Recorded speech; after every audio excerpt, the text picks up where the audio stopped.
반야바라밀다 심경반자재보살이 깊은 반야바라밀다를 행할 때 오니 공한 것을 비추어 보고 온갖 고통에서 건너느니라. 사기자여, 색이공과 다르지 않고 공이색과 다르지 않으며 색이고 공이요 공이고 색이니 수상행식도 그러하니라. 사지자여, 모든 법은 공하여 나지도 멸하지도 않으며 더럽지도 깨끗하지도 않으며 늘지도 줄지도 않느니라.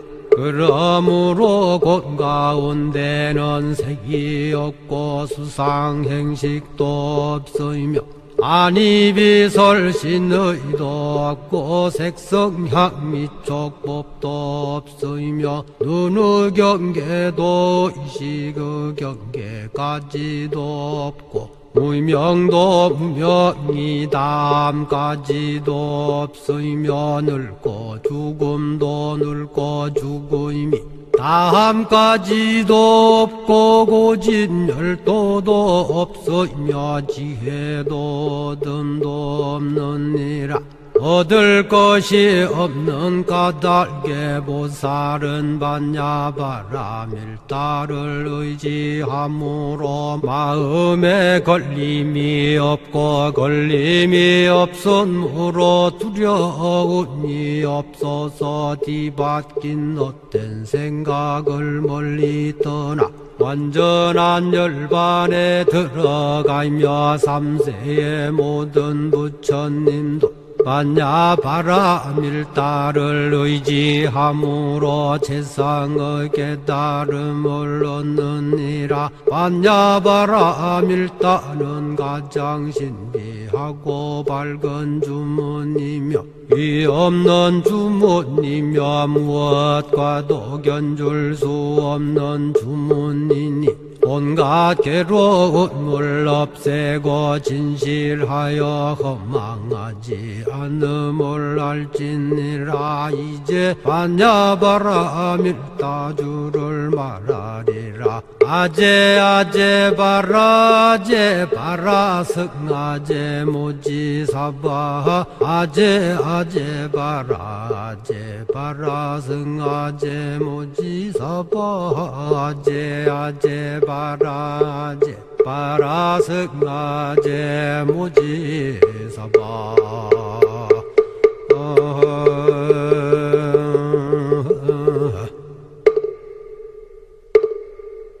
예, 오늘 아주 이렇게 깊어가는 가을에 여러 법원님들을 모시고 이렇게 귀한 시간을 갖게 되어서 책임이 무겁기도 하고 또 많은 분들이 이렇게 와주셔가지고 정말 기쁘기 한량없습니다. 오늘 제 법문 주제는 엇박이 물리학자의 반야심경 훔쳐보기로 했는데요. 제 본색이 이제 물리반도체과학부 교수이면서도 사실 제가 물리를 많이 안다고 말할 수는 없습니다. 그래서 엇박이라는 접두어를 달았는데 이거를 달고서 국어사전을 찾아보니까 엇박이라는 말이 그 국어사전에 잘 안 나와 있더라고요. 그래서 모르겠다, 그냥 깊은 지식이 없는 사람이란 뜻에서 그냥 써보자 했는데 네이버 검색을 해보니까 거긴 좀 나오더라고요. 그런 뜻으로. 반야심경을 제가 다 이해할 수는 없고 그냥 겉핥기식으로 한번 훔쳐보려고 이렇게 준비를 해봤습니다. 오늘 말씀드릴 내용 구성인데요. 반야심경 경문의 구조를 좀 간단하게 살펴보겠습니다. 이어서 반야심경의 핵심 사상이라고 할 수 있는 공사상이 어떻게 전래되었는지 본론으로 들어가서 몇 가지 이제 공에 대한 문제를 같이 현대물리학적인 관점에서 살펴보고 또 우리 현실 세계에서는 공이 어떻게 우리 앞에 나타나고 있는지를 살펴보도록 하겠습니다. 먼저 들어가기에 앞서서 그 불교와 현대과학을 비교해 보려고 하는데요. 왜 이게 필요하다고 생각했냐면은 아까도 말씀드렸습니다만 이게 물리학하고 불교라는 것이 좀 약간은 이질적이긴 하죠. 그래서 미리 한번 좀 동질성은 무엇이고 이질성은 무엇인지를 한번 살펴보려고 몇 가지 비교를 해보았습니다. 일단 이제 대상을 바라보는 시각, 대상을 바라보는 관점이라는 측면에 있어서 현대과학, 여기서 뭐 불교와 현대과학이라고 해놓았지만은 불교와 현대과학이라고 해도 좋고 또 동양철학과 서양철학이라고 해도 좋고 상관없습니다. 먼저 현대과학 측면에서 보았을 때 이 대상을 보는 시각을 살펴보면은 철저한 분별지라고 합니다. 이 분별지는 사물을 바라보는 시각이 객관적이죠. 분석적이고 또 가역성이 있고요. 거기에 비해서 이 불교는 반야지라고 말을 하죠. 반야지는 그 분별지와 반대로 좀 주관적이고 또한 직관적이며 꿰뚫어보는 그러한 시각입니다. 즉 하나를 보면은 바로 그로부터 열을 안다고 그러죠. 그런 근본적인 차이가 있습니다. 그렇기 때문에 사실은 지금 오늘 제가 드리는 말씀도 분별지의 시각으로 반야지 사상을 바라본다는 것 자체가 좀 약간 무리일 수 있다는 것을 먼저 말씀을 드립니다. 또 어떤 부분과 그 전체를 보는 시각에 있어서 불교에서는 전체를 통해서 각 구성 요소의 속성을 파악하려고 합니다. 즉 부분이 연기적으로 유기적으로 결합해서 전체를 구성한다라고 보고 있고요. 반면에 이 현대과학이나 서양철학이나 물리학에서는 그 반대로 부분의 기능과 성능이 전체의 기능을 결정하는 기계적인 요소다. 굳이 애써서 달리 표현한다면은 불교에서는 일종의 전체주의라고 볼 수가 있고 과학에서는 개별주의다라고 얘기할 수가 있을 겁니다. 이 상호관계에서는 많은 동질성이 보입니다. 일단 먼저 과학에서는 이 세상을 지배하는 기본적인 상호작용이 4가지가 있다. 중력적 상호작용과 전자기적 상호작용, 그리고 핵 속으로 들어가면은 강한 상호작용과 약한 상호작용이 있다고 그러고요. 이것이 결국은 그 대상에 따라서 작용하는 상호작용이 4가지로 구분될 것이 아니라 결국은 하나가 아니겠느냐 하고 지금 소위 말하는 통일장 이론이 전개되고 있고 나름대로 성과를 보이고 있습니다만은 아직 다 통일된 이론은 나오지 않고 있습니다.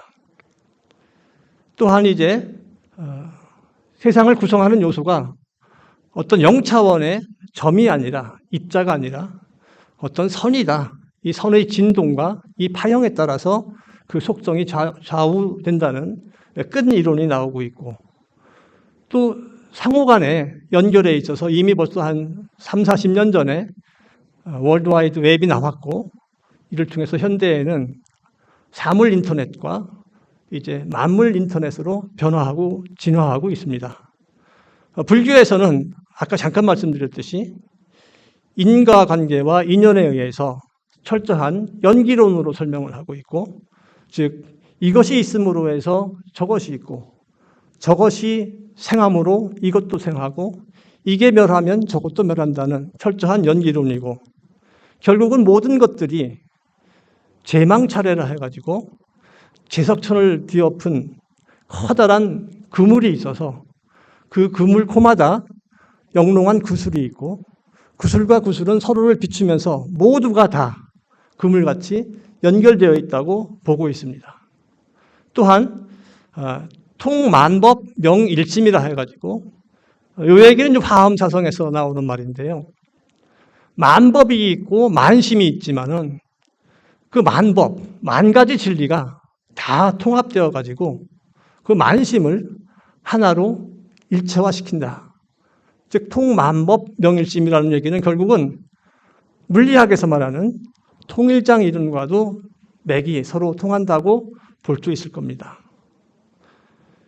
또한 대상에 대해서 그 항시성과 동일적인 측면에서 본다면은 이건 약간 좀 두 분야가 궤를 달리합니다.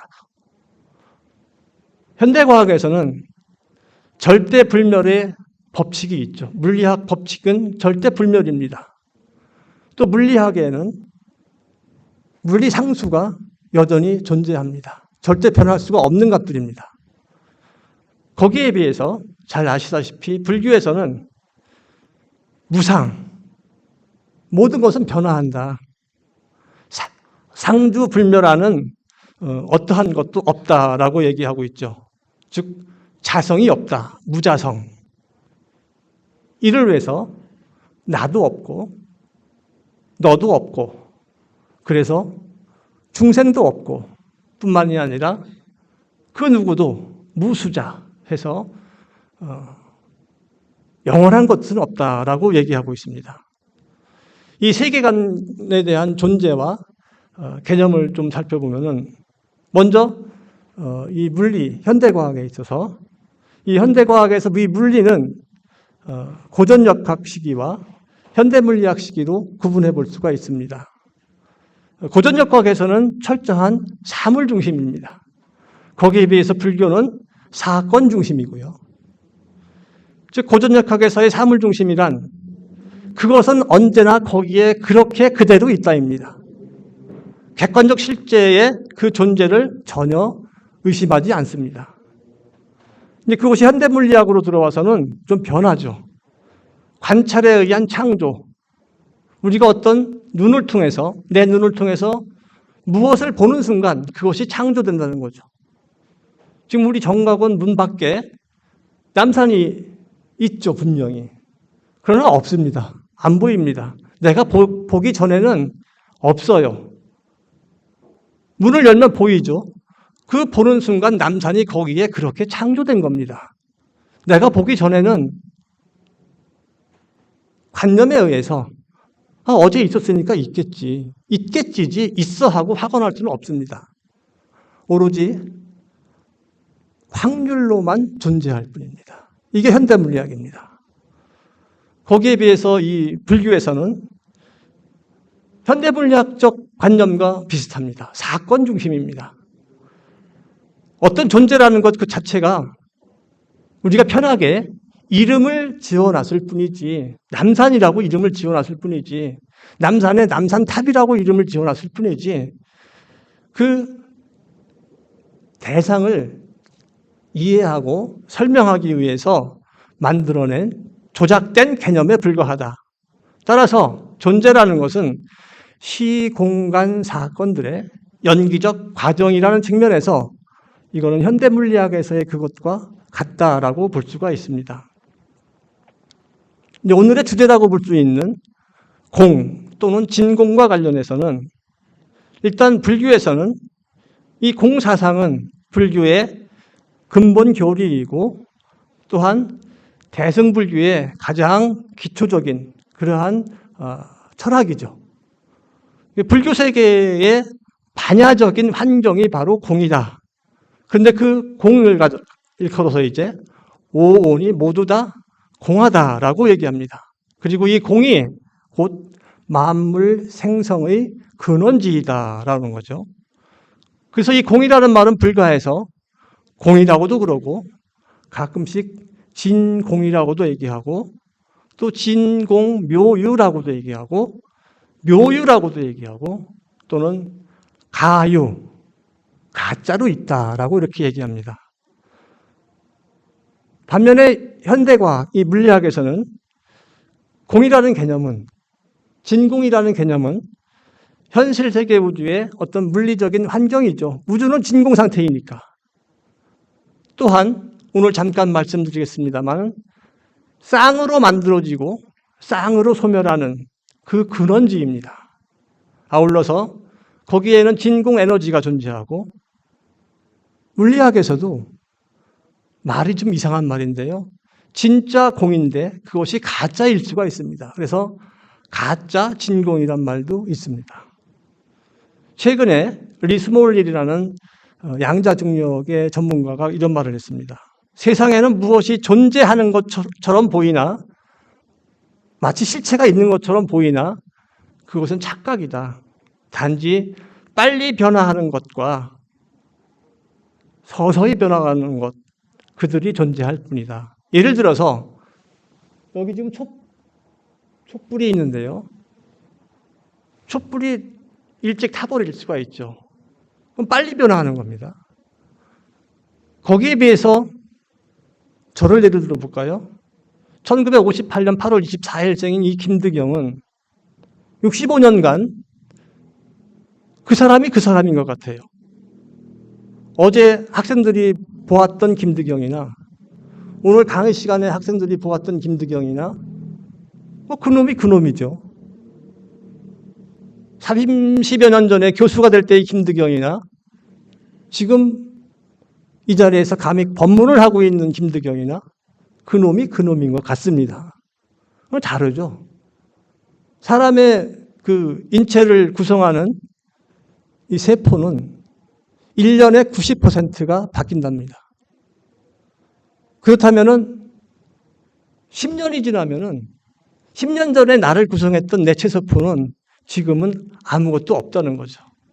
그냥 이름만 김드경일 뿐인 것이지 그 김드경과 지금의 김드경은 다르다. 다만 나는 지금 시간을 두고 서서히 변화하고 있는 겁니다. 그러다가 이제 언젠가는 뭐 내일이 될지 모레가 될지 몇십 년 후가 될지 아마 이제 없어지겠죠. 예. 그런 개념입니다. 서론이 좀 길었는데요. 좀 여기서부터는 그냥 바로바로 제가 드릴 말씀의 대부분은 여기서 좀 한 것 같습니다. 반야심경 경문의 구조를 따져보겠습니다. 이 따져본다는 것 자체가 분별지입니다. 왜 반야심경을 따집니까? 그 자체로 보면 되는 거지. 그러나 제가 평생 배운 짓이 도둑질이라고 반야지적 내용을 감히 분별지적 시각으로 따져보겠습니다. 먼저 이 반야심경에 등장하는 그 인격을 보면은 관자재보살이 있고 사리자가 보입니다. 여기에 대해서 말들이 좀 있죠. 관자재와 사리자의 직접 대화이냐 아니면 중간에 부처님이 계셔서 부처님이 매개하고 있는 것이냐 뭐 그런 거에 대해서는 신경 쓰지 않겠습니다. 자, 반야심경 제목 10글자 본문 260자 그 다음에 후렴이라고 그러나요?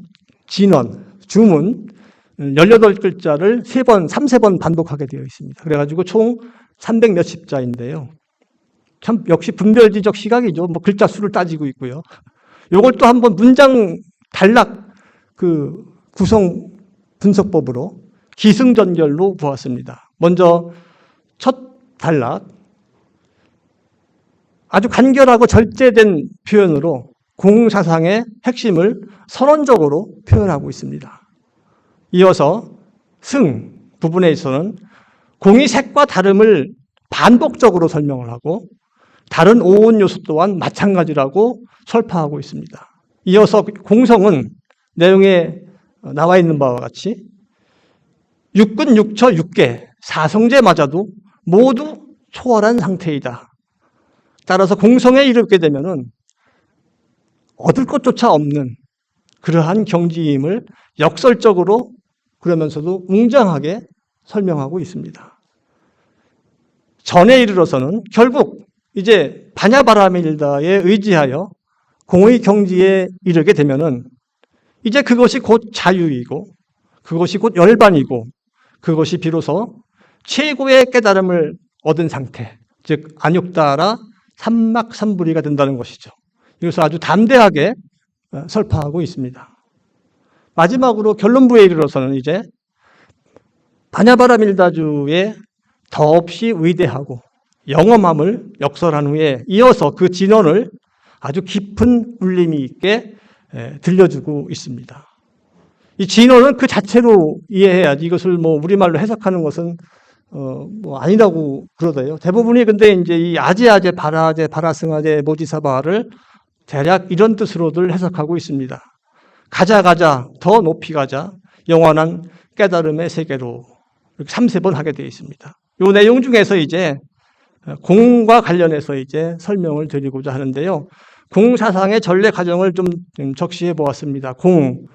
공이라는 말을 이제 그 범어에서는 싸냐 또는 싸냐타로 되어 있는데 이것을 이제 한자로 옮기는 과정에서 공이라고 썼는데 사실은 이 공이라는 한자어가 수냐 또는 수냐타라는 말을 완전히 다 포괄하고 있지는 못하답니다. 이제 그 내용적인 측면으로 보면은 공 또는 영, 제로, 무, 오, 그 다음에 원, 동그라미, nothing. 아까도 말씀드렸습니다만 이거는 불교의 근본 사상이자 근본 철학이고 근본 교리이죠. 석가모니 이전에도 있었다고 볼 수 있는 것이 반야심경 첫머리에 관자재보살 행심반야바라밀다시 조견오은계공 도일체고에 관자재보살이 이렇게 말씀을 하셨다는 거죠. 다만 이 관자재보살이 어느 시점의 그 분이시냐? 일설에 의하면은 석가모니 전세의 분이라는 설도 있고, 또 일설에 의하면은 석가모니 부처님의 삼매경 속의 분이다. 그분이 석가모니 자체 그 당시는 부처님이시지만은 많은 대중들과 같이 함께하기 위해서 부처님의 지위를 내려놓고 보살로 내려와서 관자재 보살이 되어서 대중과 함께하고 있다 이런 말도 있습니다. 맞습니까? 어쨌건 관자재 보살이 공을 말씀하신 것으로 보아서 아마 석가모니 부처님 이전에도 공은 있었던 것 같습니다. 석가모니 시기에 와서는 이제 그 성도 후에 화엄시, 아함시, 방등시, 또 이어서 이제 반야시가 오는데요. 성도 후 49년 동안의 설법 기간을 그렇게 좀 시기적으로 나눠놨어요. 5단계로. 마지막으로 법화 열반시라고 하는데, 이 반야시의 반야경과 공에 대한 말씀이 집중적으로 이루어졌고, 그 기간이 대략 20년 정도 됐다고 그럽니다. 석가모니 이후에 이제, BC 기간이 지나서 AD로 와가지고, 이제 금강경이, 이제 완성됐다고 하는데, 사실 이 금강경에 더 공에 대한 내용이 아주 깊이 있게 잘 다루어지고 있답니다. 근데 이 금강경에는 저도 많이 읽어봤습니다만은 공이라는 말 자체는 나오진 않아요. 그리고 이제 이 반야심경은 이제 부처님하고 사리자하고의 대화체이지만은 금강경은 부처님하고 수보리와의 대화입니다. 수보리는 해공제일, 즉 공에 대한 해석력이 가장 높다는 부처님의 제자이시고, 그다음에 사리자는 지혜가 제일 높다는 지혜제일의 제자이십니다.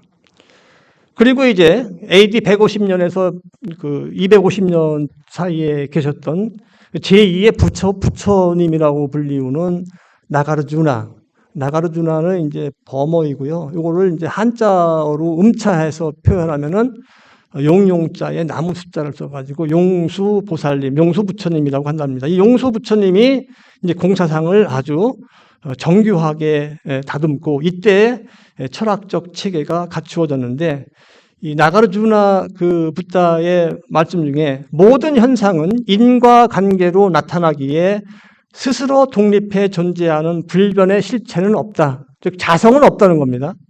즉 모든 존재는 무자성이며 이를 나는 공이라 한다라고 그 공에 대한 정의를 내려놓으셨습니다.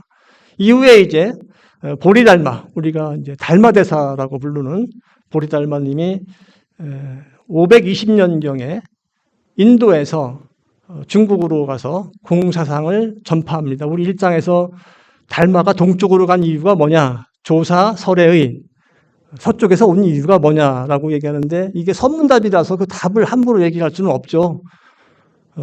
이런 말을 해도 틀리다고 얘기하고 저런 말을 해도 틀리다고 얘기하고, 하지만 이제 선지식께서 말씀하시면 그것이 답인 거고. 근데 대부분은 서쪽에서 여기 그 동쪽 중국으로 오신 이유가 공사상을 전파하러 왔다고 보고 있습니다. 그리고 이제 현장법사, 손오공에 나오는 삼장법사님이시죠.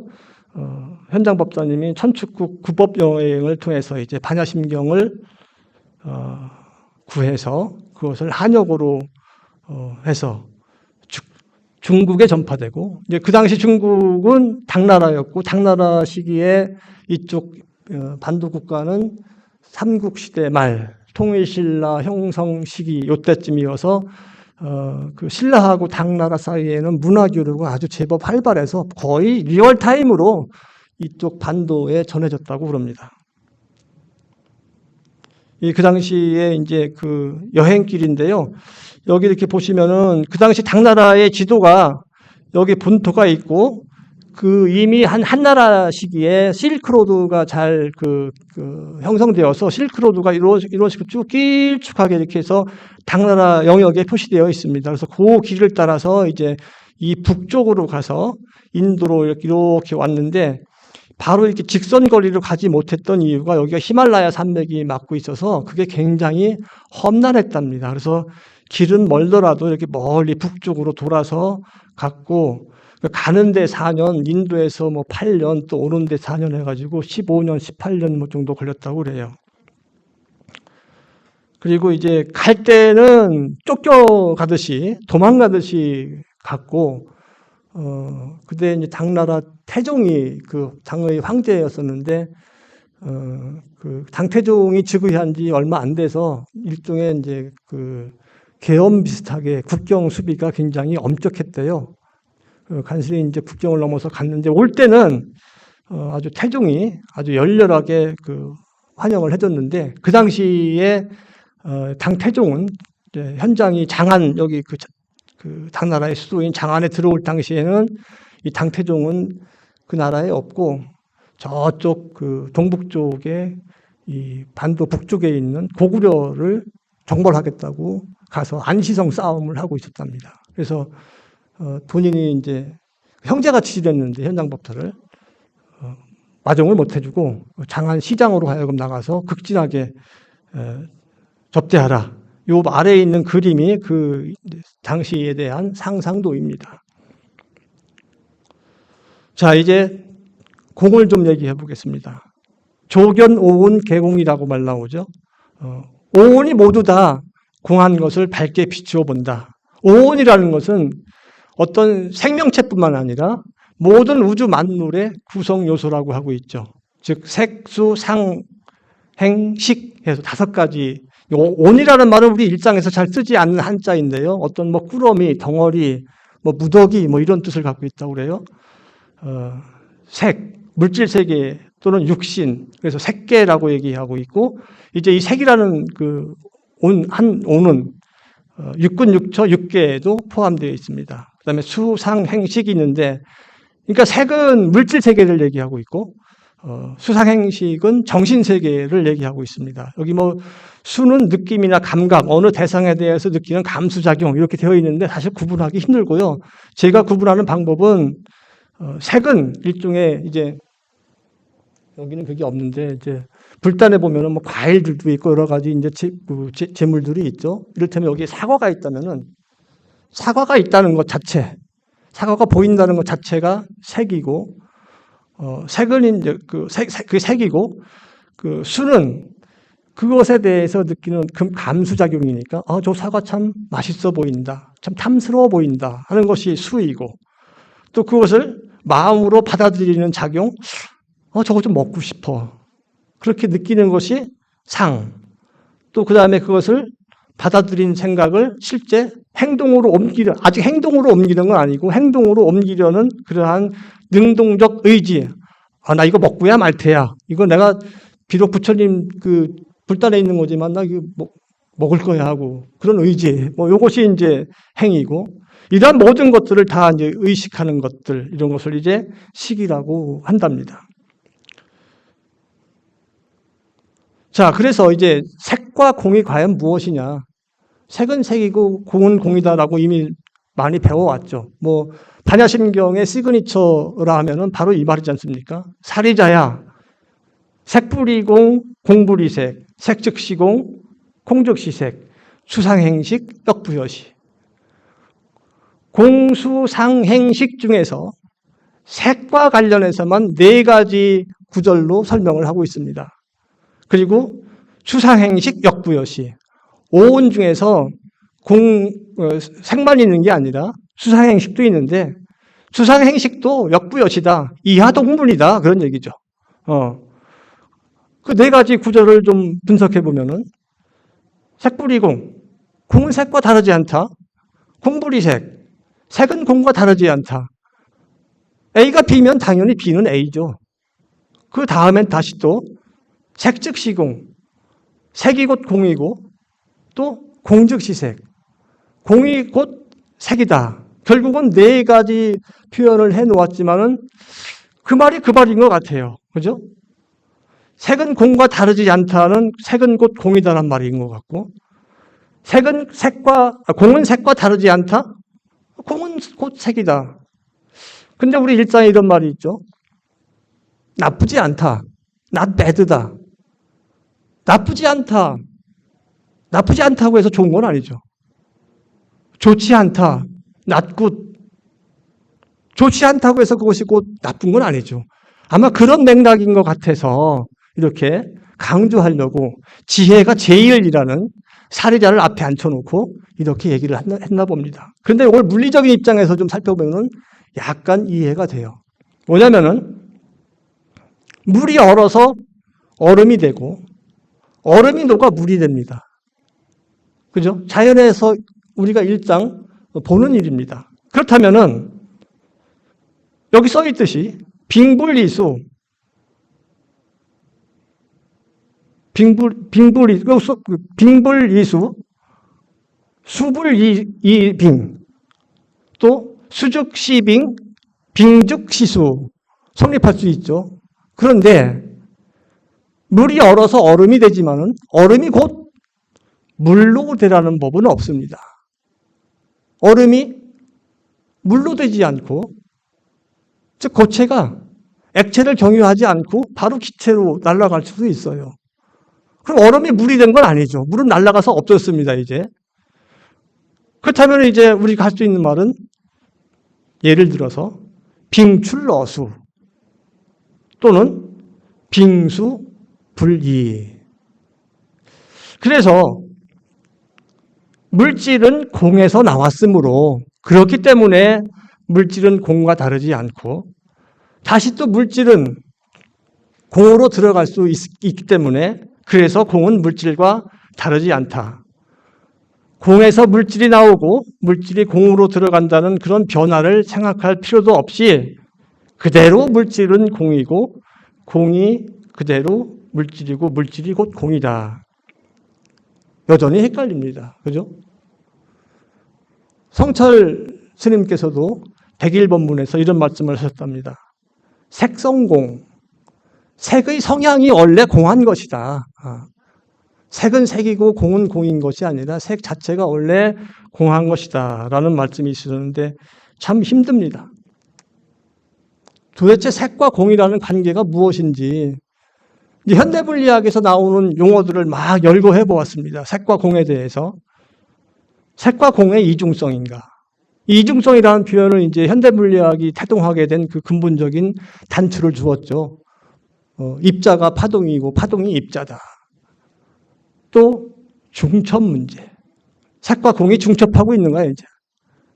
또 노벨 물리학상을 안겨준 얽힘의 문제. 색과 공이 얽혀 있는 거야, 이제. 한쪽에 색이 있고 저 반대편에 공이 있어가지고 색이 순간이동해가지고 공이 되고 있고 공이 순간이동해서 색이 되고 있고 뭐 그런 건 아니겠는가. 색과 공의 등가 원리? 이 얘기는 질량이 곧 에너지이듯이 에너지가 곧 질량이듯이 색이 곧 공이고 공이 곧 색이 그게 등가 원리인가 아니겠는가. 색과 공 사이에는 어떤 불확정성 관계가 있는 것 같기도 하고 그렇기 때문에 상보성 관계가 있기도 하고 도대체 뭔가 모호해 혼돈스러워요. 그러면서 뭔가 조화를 이루고 있는 것 같고요. 현대물리학적인 관점에서 한번 공을 살펴보겠습니다. 여기에는 이제 현대물리학 이전에 공이 어떻게 왔고 또 현대물리학 이후에는 어떻게 전개되어 왔는지를 잠깐 설명해 놓았는데요. 우리 이제 과학하시는 분들은 여기 쓰여 있는 이름들 잘 아실 겁니다. 토리첼리, 파스칼, 뉴턴, 마이클스 몰리 이렇게 되어 있는데요. 토리첼리는 1600년대 초반을 사셨던 분이고, 그 이어서 이제 파스칼이 나옵니다. 토리첼리의 유명한 수은주 실험을 통해서 그 빈 공간에 진공이 만들어진다고 그래서 진공이라는 개념을 처음 도입한 사람이고, 그것을 학문적으로 잘 정리하신 분이 파스칼입니다. 그리고 이제 뉴턴에 이르게 되죠. 뉴턴은 16세기 중반에서 17세기 중반을 사신 분인데 거의 뭐 신격화되신 분입니다. 요분의 물리학을 우리는 고전 물리학이라고 하고 있죠. 이분의 물리학에 대해서 감히 공격하는 사람들은 신성을 모독한다라는 말까지 할 정도로 굉장히 그 위세가 대단했다고 합니다. 자, 뉴턴 시대에 이제 그 공은 좀 개념이 바뀌어요. 아까 파스칼과 토리첼리는 텅 비어 있는 곳이 진공이었습니다. 뉴턴에 와서는 빛에 대한 연구가 많이 이루어지면서 태양빛이 지구로 오면서 이게 파동이니까 무언가 매질이 있을 것이다. 이게 매질이 무엇인가의 매질로 가득 채워져 있고, 그것을 가상적인 매질로 에테르라고 칭했죠. 그죠? 그러니까 여기에 허공에는 이게 텅 비어 있는 것이 아니라 거기가 다 에테르라는 가상의 물질로 다 채워져 있다고 얘기를 했습니다. 그래서 이제 마이켈슨과 몰리는 빛의 속도를 측정하고자 에테르로 가득 채워져 있다는 전제하에서 에테르와 지구 간의 상대 속도를 반영을 해서 빛의 속도를 재려다 보니까 에테르라는 게 있어서는 안 돼. 감이 있는 걸 없다라고 얘기할 수도 없고, 있는 걸 없다라고도 얘기도 안 되고, 이게 참 뉴턴에 대해서 반역적이어서 함부로 말을 못하고 있었지만 어떻게 해요? 과학자들은 자기 신념을 그대로 얘기를 해야지. 많이 혼났답니다. 어쨌건 마이켈슨 몰리의 실험에 의해서 다시 에테르는 없고, 이 사람이 그것을 증명하려고 실험한 건 아니었죠. 광속을 측정하려고 실험했던 건데 이상한 결과를 불러일으켰고, 이제 그것이 상대성 이론으로 발전을 하고, 상대성 이론과 함께 양자론이 같이 태동하면서 현대 물리학으로 넘어오게 되는 거고, 현대 물리학에서는 이제 초기에 공간에 물질이 없는 빈 상태, 다시 토리첼리와 파스칼로 돌아갑니다. 그리고 이제 1927년, 28년도에 디락이라는 사람이 이 상대론적 양자역학을 많이 연구하신 분인데요. 좀 생뚱맞은 제안을 합니다. 일종의 사고 실험인데요. 진공이 비어 있는 게 아니다. 무언가 가득 채워져 있다. 가득 채워져 있는데 거기에다가 드릴로 구멍을 뚫으면은 이 파편들이 튀어나오죠. 그게 입자이고 뚫린 구멍이 또 하나의 입자이다. 그런데 튀어나온 입자하고 뚫린 구멍의 입자하고는 성향이 반대야. 튀어나온 게 전자면은 음의 전하를 띠고 있고, 거기에 비해서 이 뚫린 구멍은 양의 전하를 띠고 있어요. 질량은 똑같아요. 마치 뚫린 구멍에서 튀어나온 파편으로 여기를 막으면 완전히 막히듯이 질량 사이즈는 똑같은데 전하량만 반대야. 이거는 그러니까 전자와 어떤 그 뚫린 구멍을 반전자라고 불렀습니다. 이 반이라는 의미는 2분의 1이라는 뜻이 아니라 반대라는 뜻이죠. 전자와 반전자. 이 전자와 반전자가 쌍으로 생겨요. 그걸 쌍생성. 튀어나온 게 전자가 아니고 양성자면은 반양성자가 만들어지고, 튀어나온 것이 중성미자이면은 반중성미자. 모든 소립자에 대해서 그 반입자가 있어요. 입자로 이루어진 물질을 물질이라고 하고, 반입자로 이루어진 물질을 반물질이라고 그래요. 이거 마치 우리가 거울을 보면은 내가 오른손을 들면은 거울 속에 있는 사람은 왼손을 들고 있죠.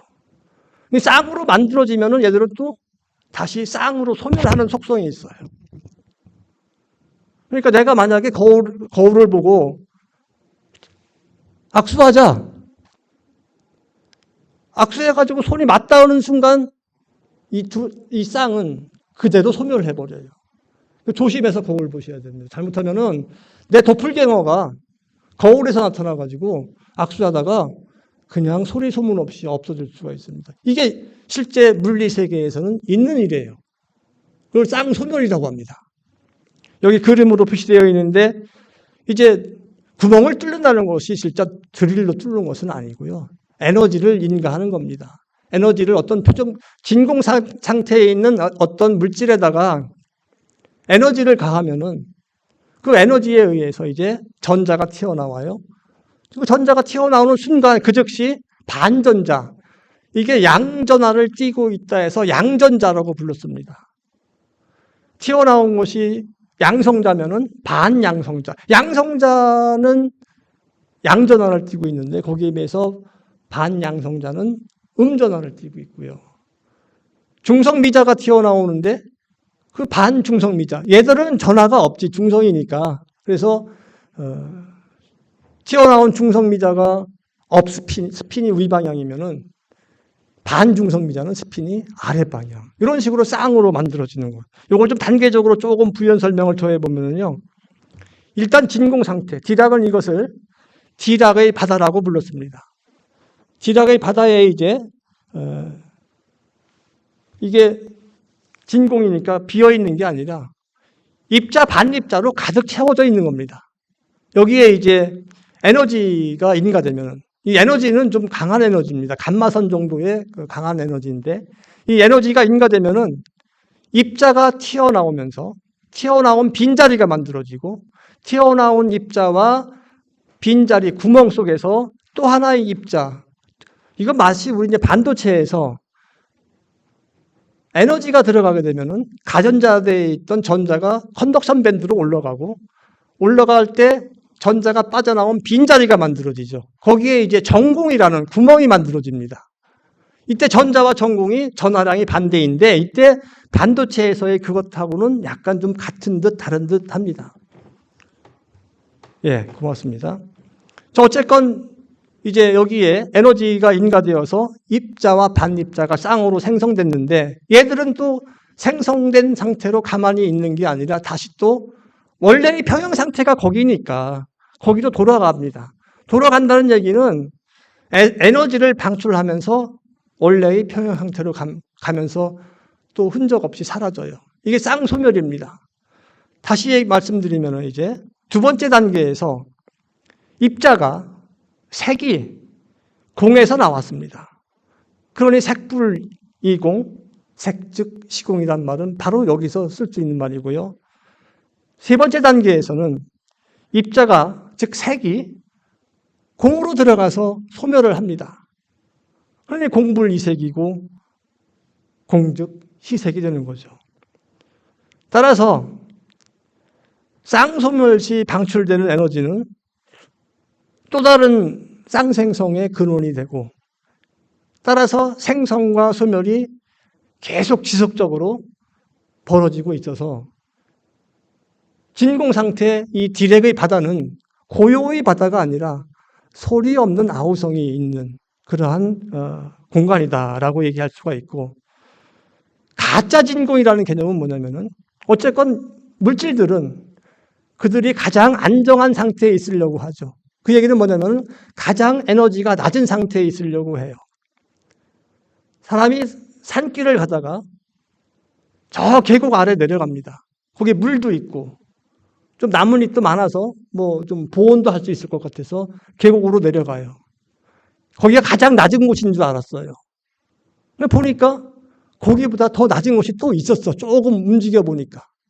그러니까 여기 나와 있듯이 요 위치가 가장 낮은 곳인 줄 알았는데 여기서 쌍생성, 쌍소멸하면서 요동치다가 퀀텀 플럭세이션 하다가 조금 튀어오르니까 바로 이 아래로 곤두박질을 할 수가 있어요. 이 상황에서는 엄청난 에너지를 발산하면서 소멸합니다. 우주가 멸망하는 겁니다. 그 순간에는. 모르겠습니다. 지금의 우리 우주가 가장 안정된 상태에 있다고 봐야겠죠. 이게 만약에 가짜 진공 상태라면 언젠가는 다시 또 곤두박질하고 말 겁니다. 그런 일은 없어야겠죠. 비슷한 얘기이긴 하지만은 아까 텅 빈 공간이 생기면 이제 거기서 물질이 만들어져요. 이걸 불확정성 원리와 에너지 질량 등가 원리로 좀 설명해 보겠습니다. 진공 상태에서 어떤 일이 일어나고 있고 그에 대한 사건이 벌어지는 시간을 측정한다고 생각해 보기로 합니다. 이 관측에 소요되는 시간이 짧아질수록 이제 그 시간에 대한 오차는 줄겠죠. 불확정성 원리에 의하면은 시간과 에너지 사이에는 불확정성 관계가 있습니다. 시간 오차가 작아지면은 에너지 오차는 커질 수밖에 없고 그 반대도 성립하고요. 그래서 시간 오차 값과 에너지 오차 값의 곱은 항상 프랑크 상수값 정도이다. 최저 프랑크 상수이고 이거보다 크다 합니다. 따라서 시간 불확정도가 감소했다는 얘기는 에너지 불확정도가 커지면서 에너지가 요동을 칩니다. 이제 에너지가 요동을 친다는 얘기는 다시 또 이제 에너지 질량 등가 원리에서 그 에너지가 질량으로 변한대요. E = mc 스퀘어죠. 즉 요동치는 에너지는 순간적으로 질량으로 변화하고 새로운 입자를 만들게 됩니다. 질량 에너지 등가 원리죠. 결국 텅 빈 공간으로부터 공으로부터 새로운 물질, 색이 만들어지는 퀀텀 플럭세이션이 일어나는 겁니다. 여기 보이는 사진 보시기에 오른편이 이제 불확정성 원리의 하이젠버그고요. 왼쪽이 아인슈타인. 아마 아인슈타인 지금 살아 있다면 지금 죽을 지경일 겁니다. 아인슈타인은 이 얽힌 문제에 대해서 부정했죠. 절대 일어날 수 없다. 왜냐하면 아인슈타인은 이제 특수상대성 이론을 펼치면서 그 무엇도 빛보다 빠를 수 없다 했는데 이 순간 이동을 한다는 것은 여기 있는 물건과 얽혀 있는 그 무엇인가 저 지구 반대편 또는 우주 어디에 있으면은 얘를 관측하면서 얘의 속성이 파악되는 순간 쟤의 속성이 결정되는 거야. 이게 얽힘이에요. 얘와 내는 얽혀 있다는 거야. 근데 그러려면은 빛보다 더 빠른 속도로 움직이는 그 무엇이 있어야 된다. 근데 특수상대성 이론은 요체가 그 무엇도 빛보다 빠를 수 없다거든요. 아인슈타인은 그걸 반대했고요. 특히 양자 물리학에서의 확률을 굉장히 싫어했답니다. 여기 쓰여 있는 말이 그래요. 신은 우주를 상대로 주사위 놀이를 하지 않는다. 확률 놀이 하지 않는다. 그러니까 하이젠베르그가 뭔 상관이야. 결과만 알면 되지. 그런 얘기입니다. 결국 물리적으로 진공은 물질 창조의 근원지이자 또는 모든 물질을 수용할 수 있는 무한 커패시터이다. 공이라는 곳이 울타리가 없어서 모든 걸 다 받아들일 수 있다는 얘기죠. 비유, 비무, 묘유. 있지도 않고 없지도 않고 묘하게 있다. 그게 묘유이죠. 그럼 우리 주변에서의 진공은 무엇인가? 이제 백큐움이라고 그러고 또는 자유공간이라고 얘기하고요. 계량적 척도로는 10의 마이너스 3승토루. 이거 무슨 말인지 아세요? 10의 마이너스 3승토루. 진공에 대한 이제 물리적 단위인데요. 암적이 낮은 공간이죠. 우리 일상에서 지금은 추억의 물질이 되어 있지, 물건이 있지만은 옛날에 그 백열전구, 이 내부도 진공이었고, 그 다음에 지금은 없지만은 진공관 앰프가 있었고, 저가 대학교 때만 해도 진공관식 오실로스코프 실험 장비를 썼습니다. 굉장히 무거웠어요. 혼자 못 들어서 둘이 들고 막 그랬었는데, 진공관식이었고요. 그 다음에 역시 추억의 물건이 됐는데, 그 브라운관 TV, 브라운관 내부도 진공입니다.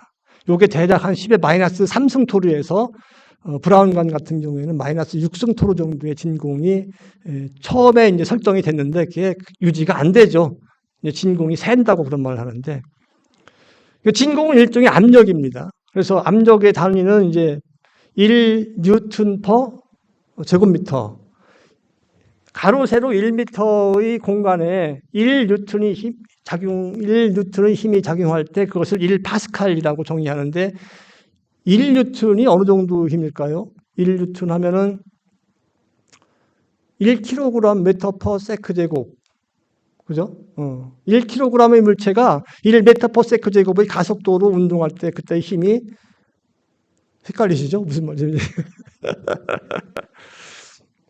그러니까 1kg, 우리가 일상에서 가속도는 잘 몰라요. 차가 가속되는 건 알지만 속도는 나와 있지만 가속도는 잘 모르거든요. 그래도 다행히 이제 중력 가속도는 알잖아요. 9.8m를 그냥 10m로 합시다. 10m/s 제곱으로 이제 중력 가속도가 있는데 1kg, 그러니까 이 중력 방향으로 100g의 물체가 중력 가속도 방향으로 작용할 때, 그것이 1제곱미터의 면적에 작용할 때 그게 1파스칼이고 그 힘이 1뉴턴입니다. 100g은 또 어떤 값일까요? 헷갈리죠? 100g이 어떤 값일까요? 우리 일상에서 100g 하면은 골프공이 45g이고요. 야구공이 150g이에요. 그러니까 골프공하고 야구공하고의 중간 값인데 좀 더 쉽게 우리 일상에서 이해하기 좋게 얘기하면은 저쪽 그 태계로 바닥에 내려가면 충무로역 4번 출구에서 한 20m 가면은 동방명주라는 중국집이 있고요. 동방명주 중국집의 꼬량주 잔이 좀 커요. 그 꼬량주 잔에 꼬량주를 먹기 좋게 따라 놨을 때 그게 100g이에요. 확인해 보세요. 그 꼬량주 잔의 술이 가로 세로 1m 공간에 힘을 줄 때 그게 1뉴턴입니다. 아, 그럼요. 예. 예. 해봤어요, 제가. 소주잔에다가 보면은 120g 나와요. 예. 소주잔이 크잖아요. 사실은 이제 소주하고 고량주하고 물하고 비중이 다르기 때문에 좀 다른데, 그거 무시하죠, 뭐. 예. 그렇습니다. 음압병실이 이제 압력이 낮잖아요. 요즘 코로나 해가지고 음압병실이 있는데, 음압병실에 들어가기 위해서는 일반 공간에서 전시를 통해서 병상이 있는 공간으로 가는데, 거기마다 2.5파스칼씩 압력이 낮아진다. 그렇게 그게 이제 기준값이랍니다. 그래서 이제 음압이 유지되고 있고요. 가정용 진공 청소기가 대략 250 헥토파스칼. 헥토파스칼 하면 우리 이제 태풍 왔을 때, 태풍의 중심 기압을 얘기할 때 뭐 950 헥토파스칼 그러잖아요. 지난번에 흰난로 왔을 때 가장 그 강한 상태를 유지하고 있을 때가 910 헥토파스칼이었다고 합니다. 진공 청소기가 250이니까 숫자가 작지만은 이게 진공 위력은 더 큰 겁니다, 이게. 뭐 진공 포장기가 400. 그러니까 진공 포장기보다는 청소기가 더 위력이 센 거고요. 반도체에서는 이제 진공을 많이 사용하고 있고, 우주 은하계가 10의 마이너스 12승토로 이하의 압력인데요. 여기 그 동영상을 하나 준비했습니다. 가정용 진공 청소기가 얼마나 위력이 센지를 한번 동영상으로 보기로 하죠.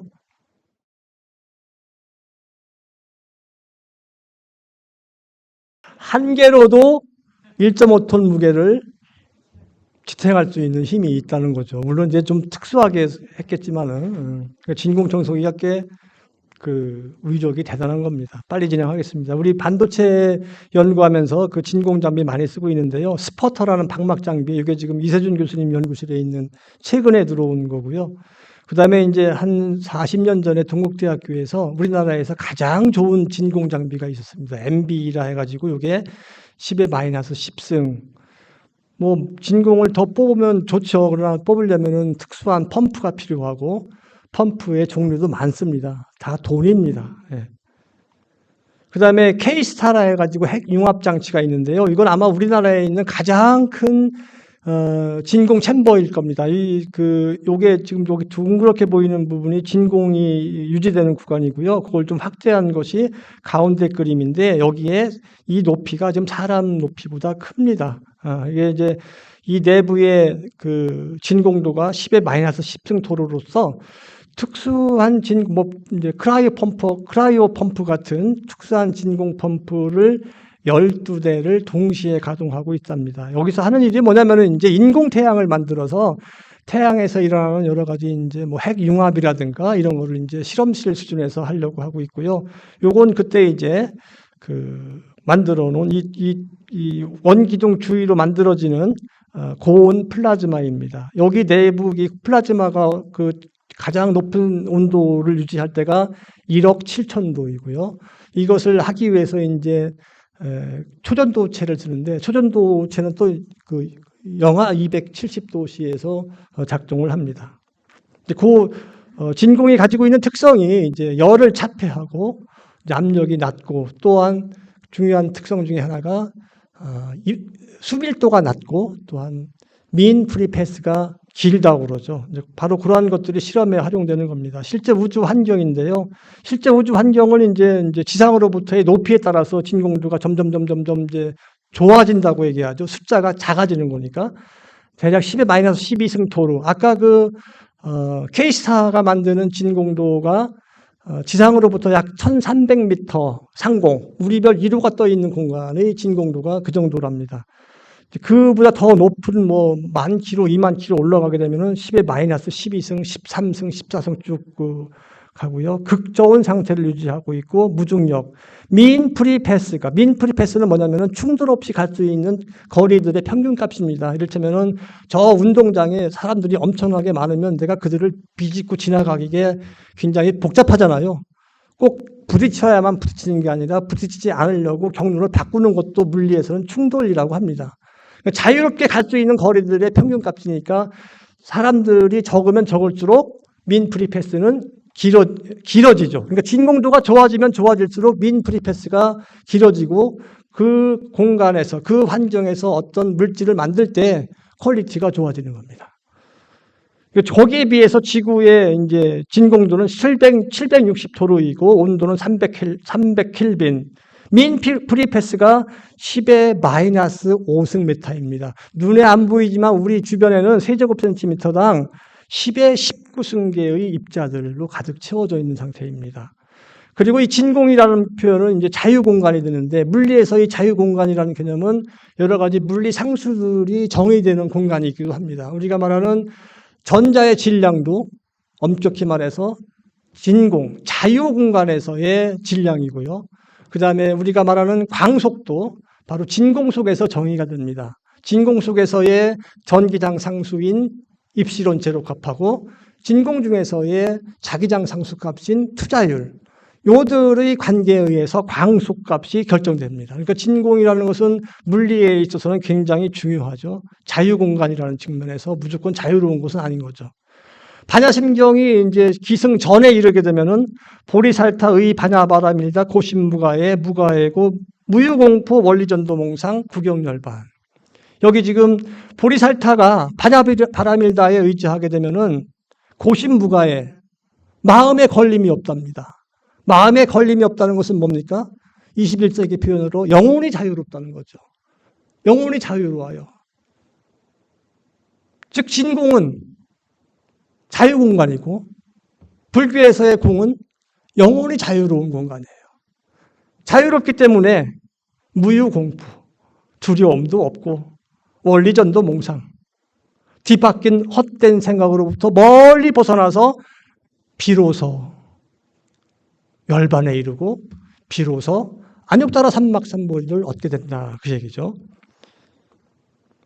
우리 일상에도 공과 관련한 얘기는 많이 있습니다. 1975년도에 발표된 송창식의 고래사냥이라는 노래입니다. 이게 도대체 공과 무슨 관계가 있을까? 다 끝나가니까 조금만 좀 참아 주십시오. 술 마시고 노래하고 춤을 춘다.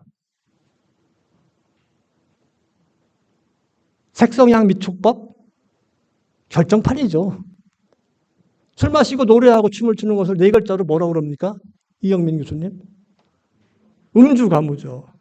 음주가무야말로 색성향 미축법의 결정판이에요. 모든 즐거움을 다 느낄 수 있는 것 같아. 결국은 슬픔밖에 안 남아. 뭔가 좀 잡힐 것 같아서 잡으려고 해도 다 돌아앉아 있어요. 그 당시 사회가 그랬잖아요. 희망을 갖는다는 것은 사치였고 절망하고 싶어도 절망할 에너지가 없던 시기에 사람들은 히피 문화에 빠져들고 그럴 때 뭔가 해방구가 필요했죠. 아마 그래서 여기에서는 그를 찾아서 동해로 갔고 동해에 뭔가 고래가 있다. 그 고래가 바로 나의 해방구가 아니겠는가. 그렇게 얘기했는데 이게 벌써 50년 전이에요.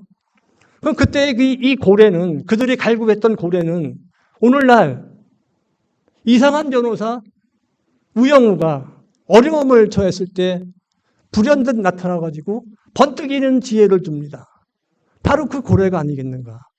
그런 의미에서라면 여기 후렴으로 등장하는 자 떠나자 동해바다로 신화처럼 숨을 쉬는 고래 잡으러 이거는 아마 아제아제 바라아제 바라승아제 모지사바의 또 다른 표현이 아니겠는가 하는 저만의 생각이고요.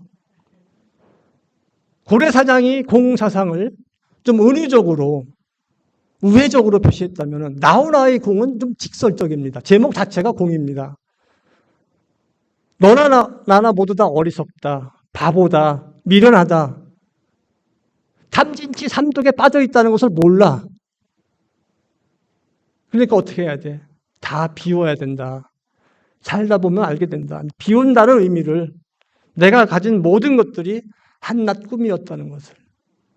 버리고 비우면 비로소 이제 보인다잖아요. 없을 것 같은데 거기서 보인다는 겁니다. 여기서 말하는 찌리찌리도 결국은 아재아재 바라아재가 아니겠는가. 그런 생각이고요. 어른들만 공을 얘기한 게 아니에요. 1941년도 이미 해방되기 전에 동심의 세계에서도 공이 있었나 봅니다. 연못으로 가가지고 공을 만들었어요. 동그라미를 만들었어요. 공이 동그라미잖아요. 나는 갈 테야. 연못으로 갈 테야. 동그라미 그리러 연못으로 갈 테야. 이 말 자체가 전체가 다 아재 바라아재를 얘기하고 있는가 봅니다. 어린이가 동심의 세계에서 공을 만들어 놨더니 어른이 거기에다가 동그라미를 그려놓고 사람 얼굴을 그렸어요. 뭡니까? 동그라미 그리려다가 무심코 그리는 얼굴. 저는 무심코 그렸지만 그 어린 세계에서는 상처가 컸을 겁니다. 어른들이 못할 짓 하는 거죠. 작년에 그 천안 공원위원회에 갈 일이 있어가지고 개인적으로 여러 번 가면서 거기 비문이 하나 좀 눈길이 가길래 잘 찍어놨다가 오늘 강의에 이용합니다. 거기 비석에 묘유라는 제목으로 비석이 있더라고요. 묘유 아까 뭐였습니까? 진공묘유의 그 묘유입니다. 나도 그대들과 같이 세상을 살았노라. 아마 여기에 나는 이미 이 세상 사람은 아닌 것 같습니다. 그 사람이 지금 살아있는 우리 앞에 나타나서 묘하게 나타나서 열심히 성실하게 살라고 훈계하고 있는 모습입니다. 마무리 짓겠습니다. 물리적인 공은 기계적인 방법으로 엔지니어링 할 수 있습니다. 만들 수 있습니다. 펌프 갖다 뽑아대면 돼요. 마음의 공은 어떻게 이룰 수 있을까? 아집이 문제죠. 아집을 불가에서는 상주불멸의 실체가 있다고 굳게 믿는 그릇된 생각이라고 불교에서 말하고 있습니다. 이 아집은 바로 마음을 가두는 벽이어서 벽을 허물면 벽 안에 갇혀있던 온갖 번뇌와 망상과 탐욕이 아집과 함께 다 흔적 없이 사라집니다. 그것이 곧 무한 커패시터의 공입니다. 이거 준비하려고 많은 컨닝을 했습니다. 여기 1번, 2번 책은 여기 김성구 교수님이 이화여대 물리학과를 정년퇴임하시고 여기 동국대학교 불교학과에서 석사 마치시고 박사 수료까지 하셨고요. 제가 이분이 강의하는 금강경 강의를 한 2년 들었습니다. 그다음에 여기 3번, 4번, 5번은 제가 대학원 생활하면서 읽었던 책인데 이거 준비하면서 그 냄새나는 책 먼지 털어가면서 공부 다시 했습니다. 그리고 그 컴퓨터 들어가서 네이버 사장님하고 구글 사장님한테 말씀도 못 드리고 그냥 막 웹질했습니다. 그 오늘 정말 업배기 물리학자가 반야심경 훑어보다가 반야심경에다가 참 그 회복할 수 없는 상처를 많이 냈습니다. 그래서 오늘 제가 지은 구업을 참회합니다.